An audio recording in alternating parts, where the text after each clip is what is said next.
Ndabahaye mwiriwe kaze mu makuru ategekanye ku kirere kizoba kimeze kuri wa gatandatu igenekerezo rya 15 Myandagaro mu mwaka wa 2026.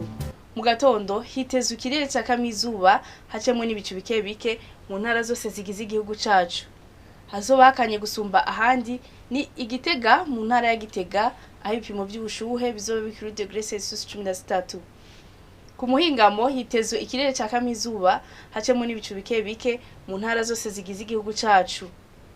Ahazoranga ubushuhe gusumba ahandi ni mu Cibitoke mu ntara ya Bujumbura aho ibipimo by'ubushuhe bizoba biri kuri °C 32. Ejo mu gatondo izuba rizoseruka igihe cy'isaha 12:07 rirenge ku mugoroba igihe cy'isaha 12:07.